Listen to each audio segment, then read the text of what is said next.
هاي يا جماعه، عايزه اقول لكم ان انا بعد 3 ساعات بلعب في السكواش وبتنطط وبلعب ماتشات وهاو هو قررت اكافئ نفسي. ايوه قررت اكافئ نفسي. طبعا 3 ساعات. بصوا وشي عامل ازاي يا جماعه، يعني ده الفلتر مخبي كتير. بصوا بقى المكافاه اللي انا قررت اجيبها لنفسي، بيتزا. قررت ده كافئ نفسي وادلع نفسي بعد المجهود والافورت الجامد جدا اللي انا عملته في الاسكواش. قررت اجيب بيتزا اكلها، يعني خلاص يعني مش هيبقى تعب وفرهده وعرق وحر وكده، وكمان مفيش دلع، فهدلع نفسي بايه؟ بالاكل. يلا بقى بينا. ريحتها تجنن. فانا كنت محتاره، كان نفسي اكل في العربيه بصراحه، بس انا ما بعرفش اكل في العربيه. بحب اكل كده واستمتع واتمزج، لان ناقص لها حاجات كتير. ناقص لها بطاطس وناقص لها بيبسي.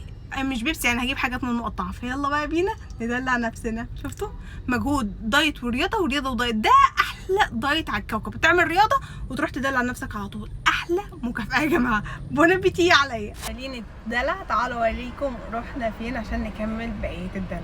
وصلنا عند مول الداون تاون عشان نجيب الشيبسي ونشوف هنشرب ايه. يلا بينا. دخلنا جوه الهايبر ورحنا عشان نجيب السوفت درينك اللي هنختارها. طبعا يا جماعه التلاجة دي مش معانا، احنا مكملين.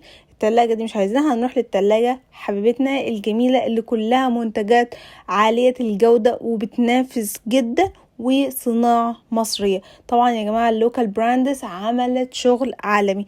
انا قررت اجيب اللي هي الجرين دي تحفة، وعلى فكرة يا جماعة هي اغلى من الحاجات التانية، بس طعمها خيالي وعجبتني جدا.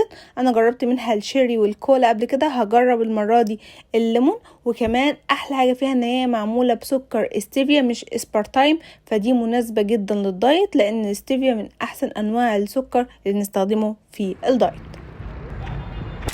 وبكده نكون جبنا كل وسائل الدلع اللي احنا محتاجينها علشان يكون الدلع كله جاهز. بيتزا، شيبسيات، كان كده كله جاهز. يلا بقى بينا ننطلق على البيت ونبدأ حفلة الدلع بعد السكواش، بعد رياضة دامت لمدة 3 ساعات. يا خسارة المجهود. يلا بينا. واخيرا وصلت البيت وبدأت تجهيزات حفلة الدلع. الشيبسي كل حاجة جايباها صناعة مصرية 100%، والسوفت درينك والبيتزا. البيتزا جايباها يا جماعة من عند بابجي، بيتزا تشيكن رانش. بصوا شكلها يجنن، انا بعشق البيتزا من عند بابجي يا جماعة، وحاجة كده خيال.